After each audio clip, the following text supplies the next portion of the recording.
Alright guys, how's it going? Gonna go do a mountain hike, but the conditions aren't allowing for us to hit the summits. It looks like 45-mile-an-hour gusts. We got some freezing rain in and out of the area and 3 inches of snow last night, so what we're gonna do is just do a mountain hike but not hit a summit. And we're going to be doing the Coppermine trail. Yeah, we started hiking on the trail and see what's happening on the micro spikes. Boiling up really bad. So at this point, with this temperature, we're going to go without them.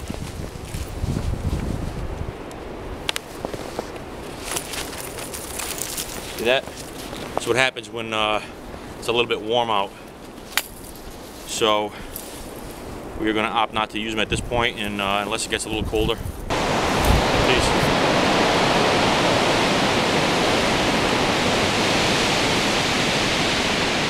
Yeah, it's gusty today already, so we're starting to get sleeted on. And yeah, you got to be cautious where you walk, because if you try to cross that to get to the other side, well, you can see right there that flowing water.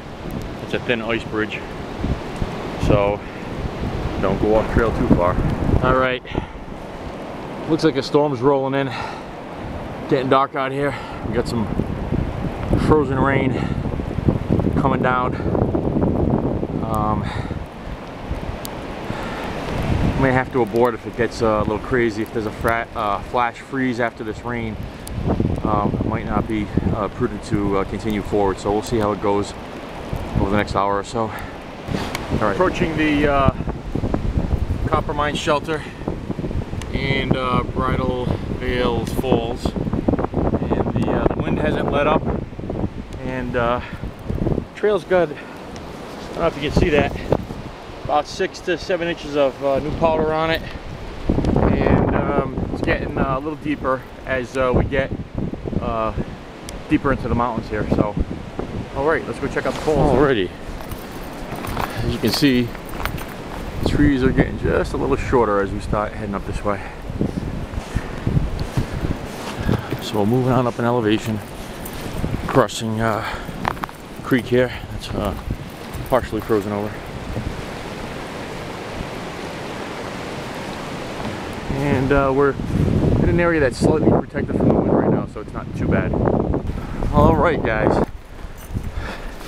Yeah, it's about 12 inches of snow right here.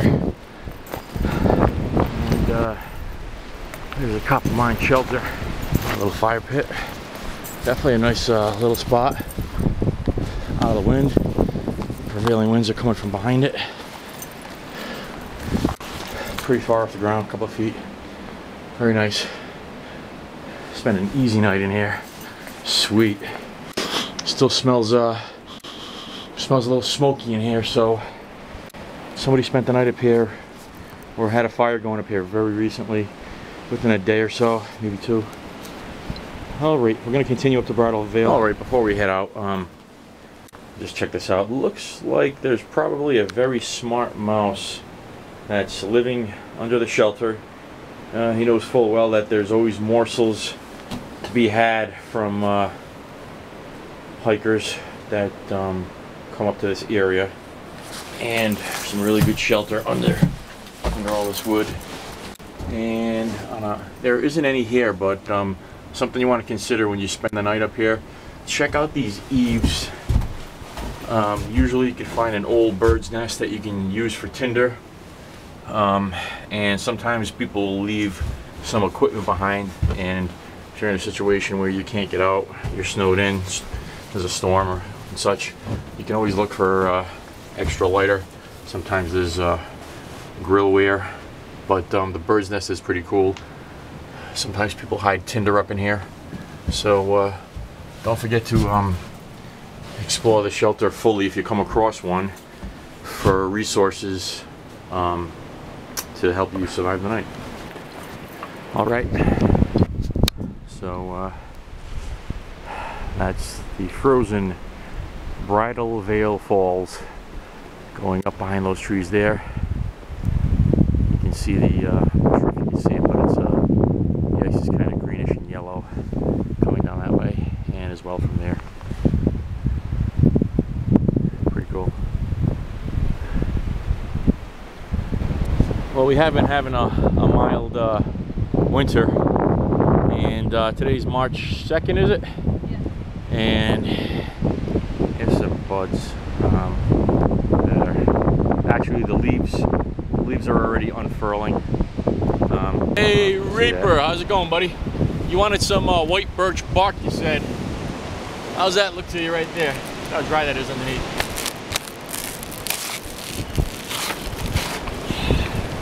That be enough for you, buddy? Pretty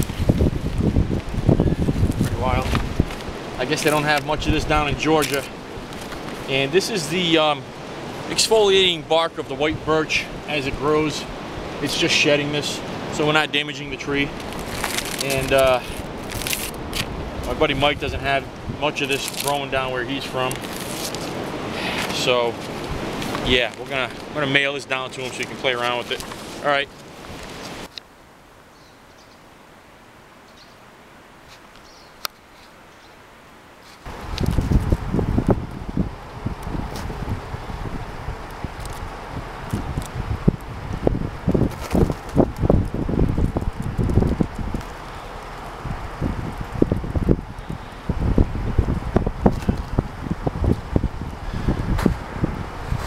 Yeah, it looks like a polypore. I think that was Iceman's favorite antiseptic.